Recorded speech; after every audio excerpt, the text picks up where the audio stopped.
everyone. Sorry, we had a bit of a walk from the back of the room there. Thank you so much for joining us today.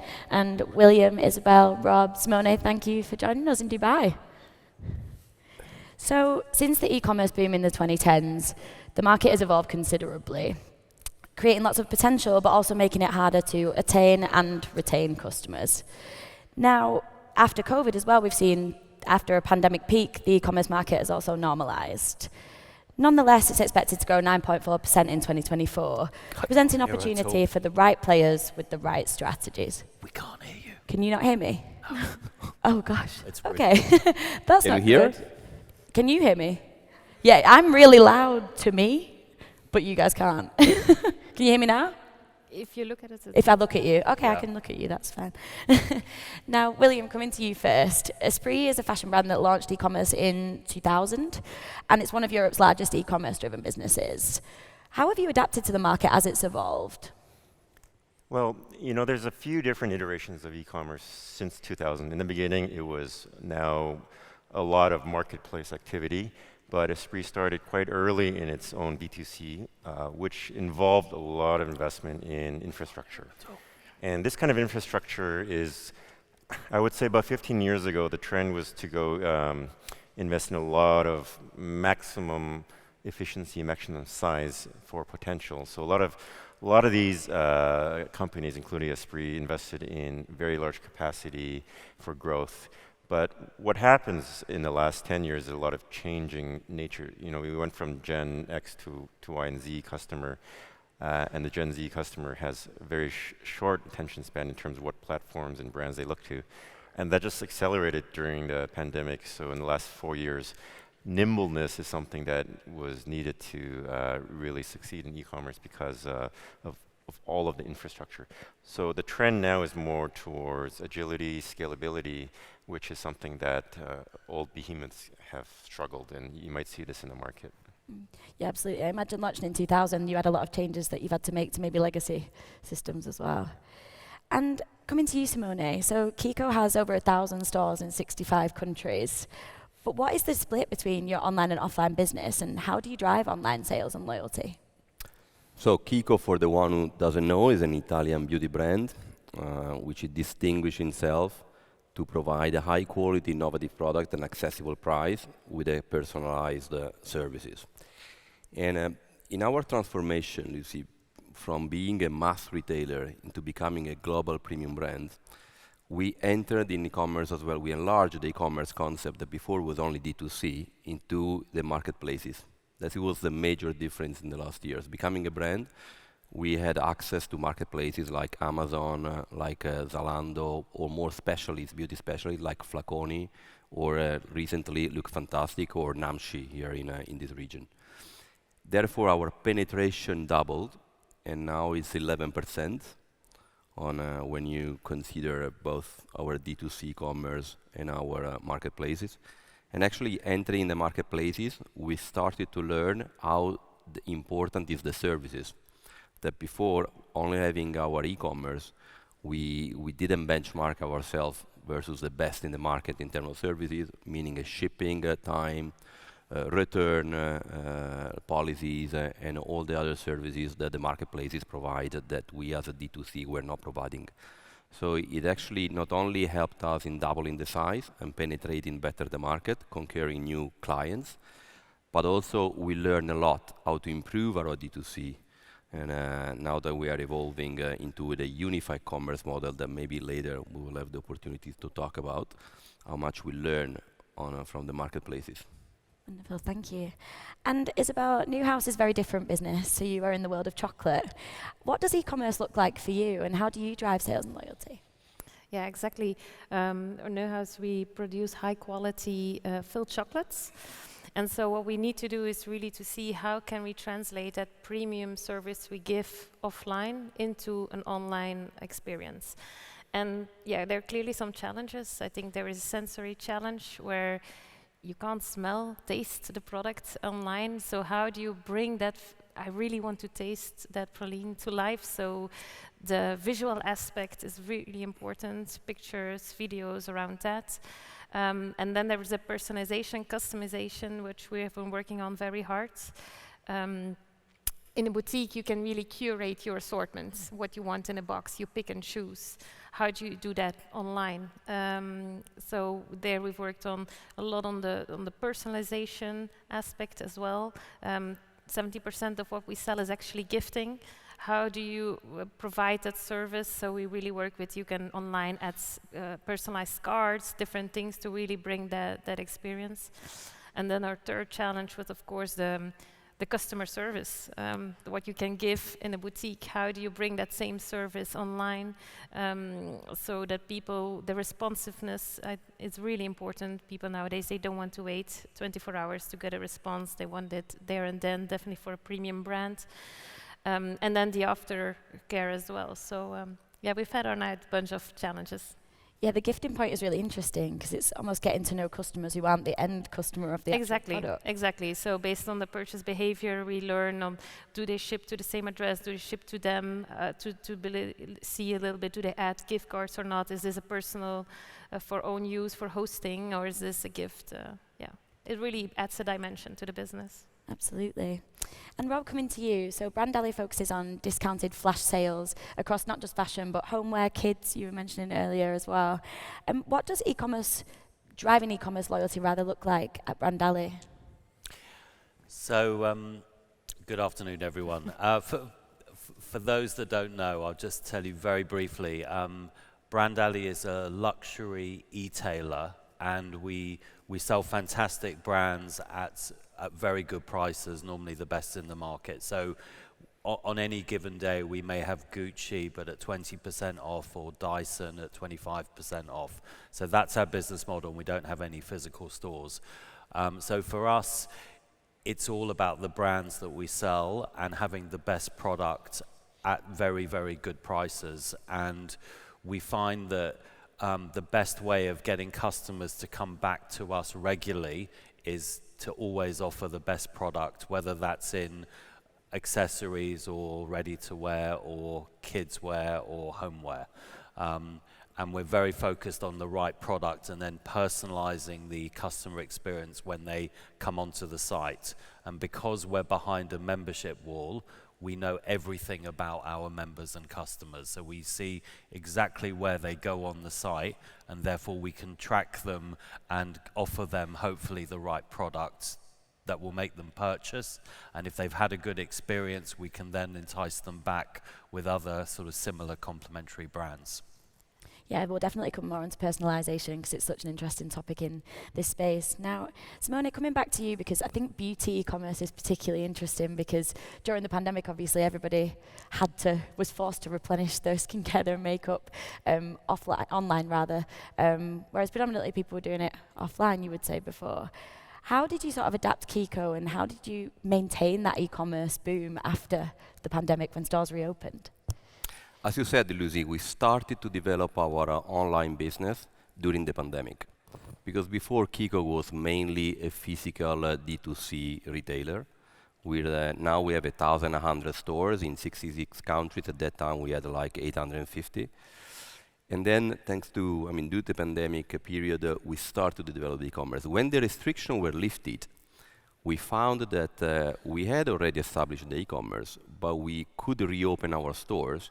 So we started a program to unify the two channels called Unified Commerce, because we believe that there was much more value for us in creating an environment which was really frictionless for our customers, integrating the customer data platform, the inventory, so the order management system platform, and the transaction platforms in one ecosystem. So the customers could switch from one channel to another one, always being recognized by our beauty advisor in stores or by our personnel in the customer service e-commerce, providing the best service for them. And actually this program, which has been quite intense in designing, and actually we piloted in the Middle East, like we started in June last year, so like 10 months ago. We introducing iPhone, iPad in the store, so our beauty advisors only have the interaction with the customers through an iPhone, where they can see the inventory, they can do the checkout, but also they can give recommendation based on the behaviors of the customers linked to the loyalty program, so the customer data platform. And so it's really this integration that gave us the uplift on e-commerce, but most of the uplift was back in the physical stores.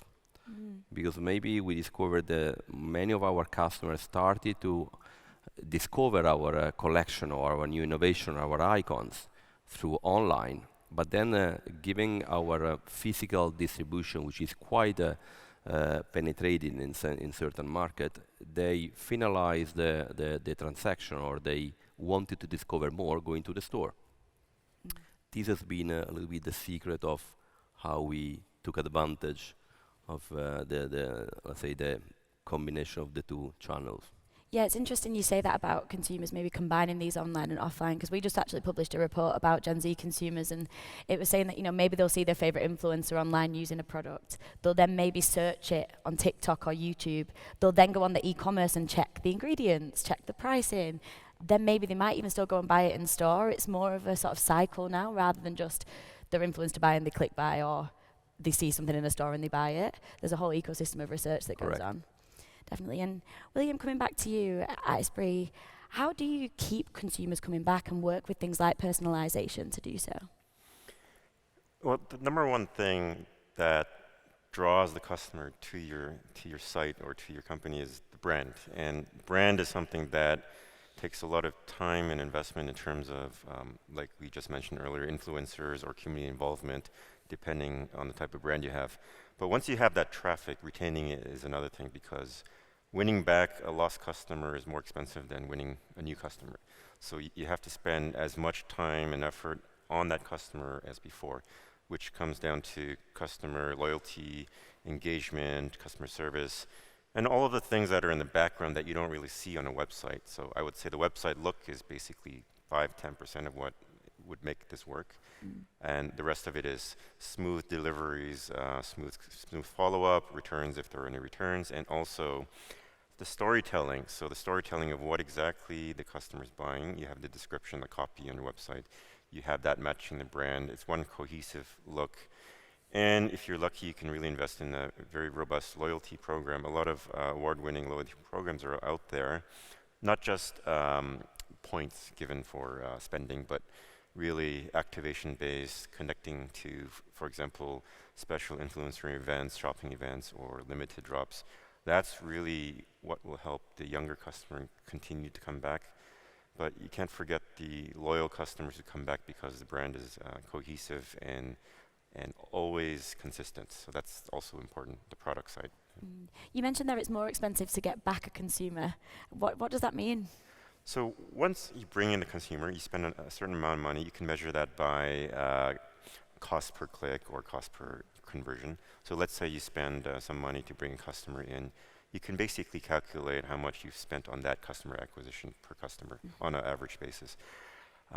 Once they leave, they've deleted or unsubscribed to your email loyalty program. They've deleted the app. App is much higher retention rate, generally speaking. But once they go away, they're not going to respond to your messages for quite some time, because either they got angry at a certain customer service point, or they didn't like the product or the size, something didn't resonate. So convince them that you've changed and fixed is a lot of steps, more than just attracting the first customer who wants to buy something because of an influencer or it looked very nice. Yeah, that makes sense, definitely. And Isabel, again, chocolate is very different when it comes to things like loyalty, I imagine, particularly in e-commerce. How do you drive loyalty online? Well, I think loyalty, first of all, I don't think a customer should be loyal to the brand. It's a brand that needs to be loyal to the customer. And we have to adapt to the customer wherever he or she wants to buy. We need to be there in the form that suits them. So at Neuhaus, we actually have what we call our Neuhaus Insider, which is our loyalty program. So whenever you have been in touch with the brand, online or offline, you're part of that. I think what the difference is of our loyalty program is the fact that whenever we have an innovation, a couple of times a year, we make limited editions on certain collections. We will just send them to you, or invited in a boutique to pick up your gift. And the difference is it's without any buying obligation. is just a gift from Neuhaus to you, because we want you to be the first one trying this new innovation, this new shape, texture of chocolates. And what we see is that customers are so thankful and they really show their loyalty to then come back to you. They feel like, I get this without having to do something. So then, based on the data we have from them as well, we can do even more curated. Afterwards, we learn more from them, so we can make the experience even more personalized towards them. Because I think what a customer wants today, it's fast, seamless, and personalized service. And we need to see how we can adapt that with the brand essence of Neuhaus. Yeah, absolutely. And I guess the gift as well maybe could be for the free gift could be for the person who's bought it. It's bought it, Yeah, exactly. and then they give the chocolate to their friend or their relative. That's up to their choice, yeah. Yeah, very smart. But like that, they're in the know, you know? They know what your latest inventions is. They know I was the first one to try this. They can give their feedback. And if they can get it multiple times without buying, no problem. You don't get scratched out of a list. I think the difference is often we focus on, but then many people are gonna try to abuse the system. I think if you really look at, it's probably 3%, 5% that abuses the system, and you know what? Let them abuse the system, but don't adapt the system for your good customers, because you have a small part that abuses the system. Look at the 95% who is very thankful for the system and focus on them and do what's right for them. Yeah, absolutely. And Rob, you touched already on the personalization aspect that you've got. Are there any other sort of loyalty programs that you operate at Brand Alley to keep people coming back and create those habits? Sure. So sort of two comments I was just thinking about in relation to getting customers loyal and repeat purchasing. The first thing is making sure they have a very good experience on their initial purchase, which is very, very self-evident. But at Brand Alley last year, we acquired a warehouse and a customer care team from another business. And what we've seen since orders that are going through up until 8 o'clock cutoff are shipped that night from the warehouse and arrive the next day, is that our customers are far more likely to repeat purchase once they've received goods that they were happy with quicker than they were expecting. So that's the first point. The second thing that we do is we have a VIP club, and it's different to what you've described, but our VIP club works like this. If we're launching some Gucci accessories, and let's say they would go onto the main site, for example, on a Wednesday morning, for our VIP customers, we might launch it through an email on Tuesday afternoon. So these customers have the first choice to get whatever Gucci bag that they want. And what we would do is do a very select invitation by email to that cell, and it may be customers that have bought similar brands like Prada or Miu Miu or Mulberry or Burberry, that they get this first access look at the sale, and they can buy what they want. It's at the same price as people that will buy the next morning, but the early access means they're very likely to get what they're after. And what we find is the customer that's bought with us 3 times and had 3 successful purchases is very likely to keep on buying with us a minimum of 3 times a year after that. Can I be part of your VIP club? That sounds great. Now, I don't think it would be right to do a panel about e-commerce without talking about the headwinds, particularly that we're seeing in distribution right now. Obviously, there's rising costs, new shipping regulations, Brexit being a great example, but all over the world there's difficulties, as we know, border duties, taxes, etc. William, coming to you first, how are you navigating distribution challenges at Esprit? Obviously, you're a global business, you've got a huge e-commerce operation. So it's good that you mentioned this logistics side of the business. I think personally for us, logistics and technology are over 50% of what e-commerce is and what it makes to survive. I said earlier 5 or 10% is the look of it. So it's basically logistics, technology, and back office is the rest of it. So what we have is at Esprit is being one of the largest e-commerce businesses 15, 20 years ago, was now a very old, antiquated system that is very, very difficult to navigate, changing things coming during the pandemic, and also the swing towards more faster transactions on social media driven e-commerce. like I said earlier, we need to be more nimble. So we're in the process of, I guess, nimbleizing our e-commerce system. What that means is being able to diversify, first of all, your supply chain, where your supply network is from. I mean, 4 years ago, we had a lot of products stuck in ports on both sides of the Pacific. We also had, unfortunately, big cargo stuck in the Suez Canal during that the boat thing. So what we've developed since that time is dedicated people to actually track all of the ships around the world all the time, so we know where backlogs are, and therefore reallocate to other suppliers. So a lot of supply chain relates to what your logistics is, and then your in-house logistics warehouse systems as well has to be quite nimble because, for example, the Brexit changed a lot of dynamics between UK and EU. Now, once you send products in for e-commerce distribution, a lot of returns can go back to your main DC in EU, etc. So you have to count for that. So being nimble is the key to all of that, and maintaining relationships with a broad number of suppliers, vendors, and your staff on an ongoing monitoring basis is really necessary. It sounds very boring, but that is the most important thing to e-commerce. And what about returns, which I want to talk to all of you about returns, because I imagine they look very different across. But what about returns at Esprit first? So returns at Esprit depends on where in the world. In the US, we are at 6%, so quite low. And I think that's a factor of the customer base.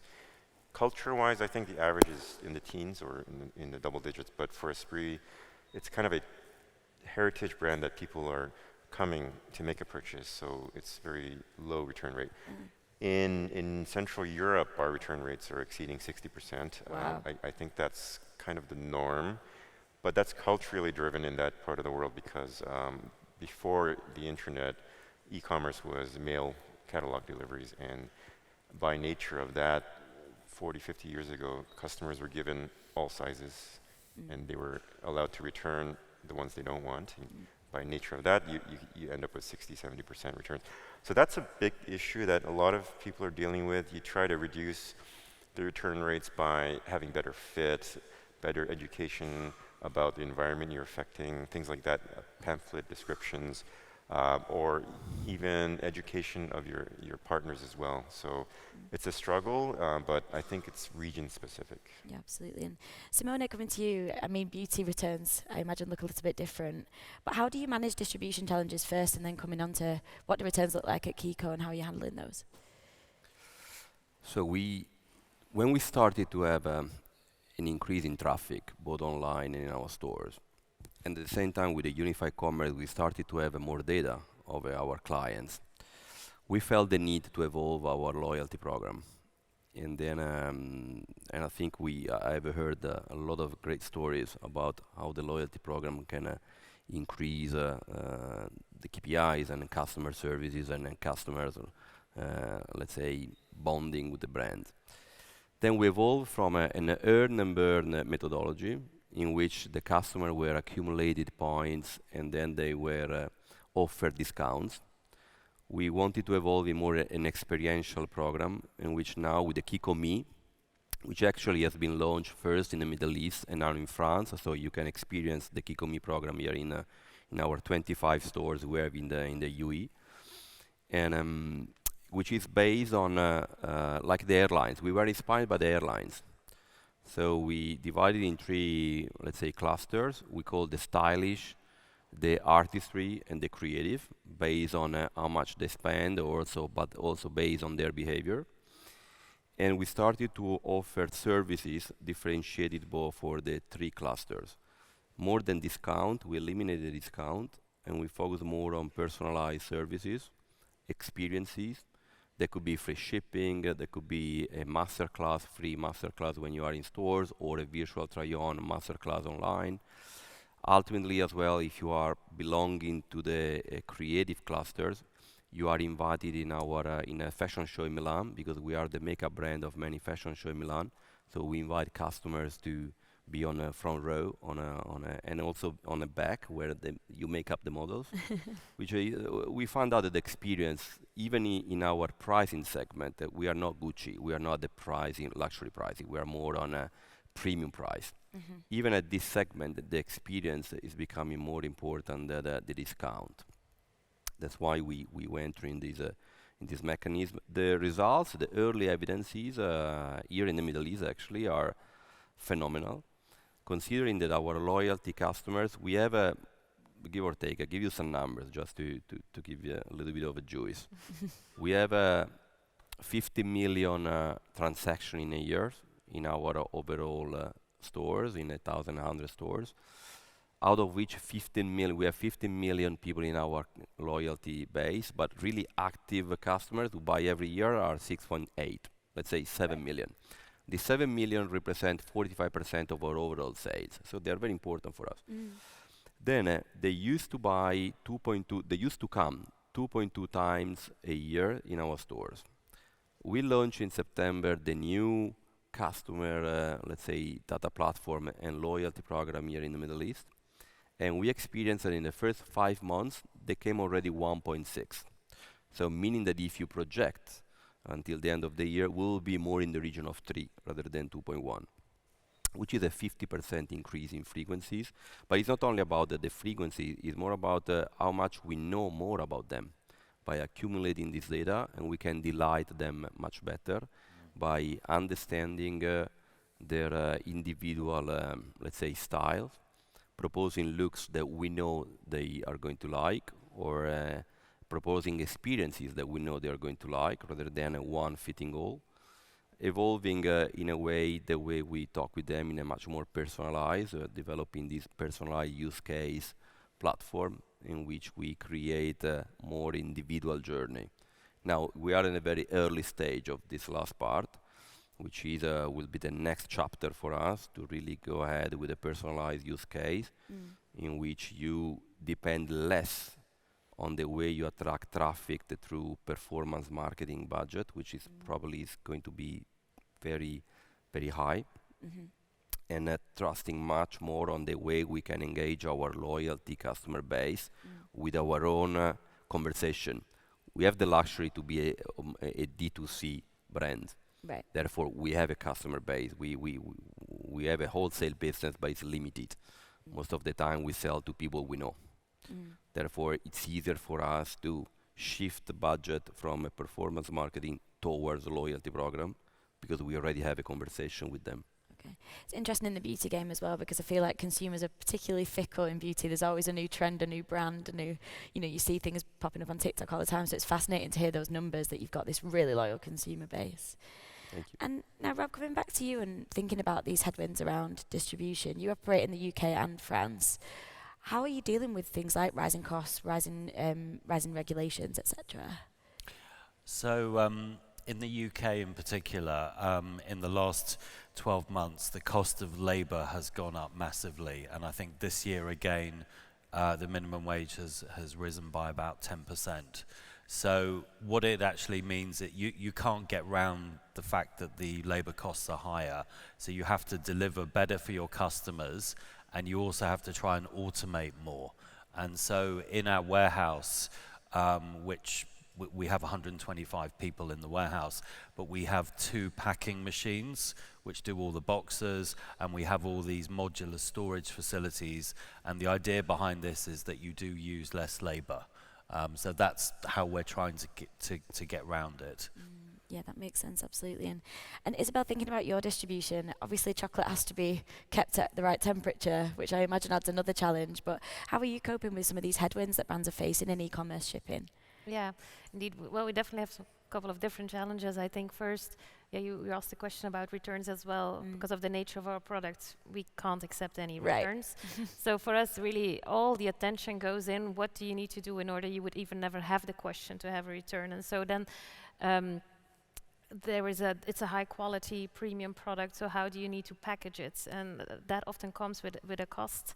So I've been really looking into, it's kind of a fine jewel, but if you rock it and throw it, it gets then melted very quickly.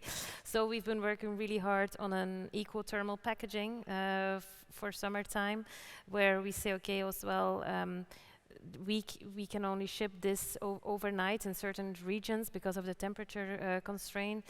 we see that if we tell our customers really in advance what the expectations are, for example, because quality is so high of a standard for us, we cannot ship over weekends, we cannot have our product being laying around somewhere in distribution center for 2 days. Right. But so if you tell in advance, you know, we won't ship this weekend, we'll ship it to you on Monday, are you fine with that? We really barely have complaints there. So it's really okay, because our costs increase quite heavily because we need to have this special packaging, and okay, with who are we gonna work? Who are the distributors? We switch there, we're pretty flexible country by country to see, okay, this one now is better than that, we have the better deals there. We try to fulfill as much as we can ourselves in Europe and the US. And other than in other regions, we go through partners, and then it's really a matter of, okay, how are they gonna give that same service, those high standards we have? So really finding the right partner is very important there, to making sure your experience towards the end customer is always the same. Yeah, absolutely. And so for the final part of the session, I wanted to talk about innovation. Now, a few of you have already touched on how you're employing technology, but I'm interested to hear, when it comes to things like personalization, loyalty, distribution, what innovations are you employing that are really helping drive your e-commerce business? William, I'll come to you first.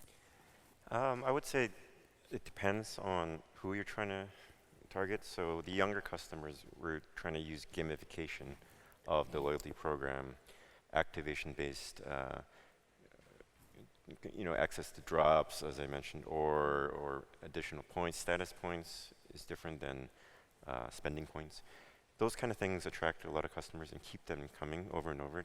It's kind of like giving them a reason to belong to a community rather than just shopping. I think that's what the new consumer is longing for. That's why they spend most of their time on social media networks, etc., to belong to a community. And this is one thing. Once you tap that community, you can keep them coming. Gamification is one aspect, but there's a fine line between gamification for repeat customers versus becoming too gimmicky. Once you become gimmicky, you lose your brand status, etc. So that's one aspect of it. Another one is pure focus on penetrating grassroots communities.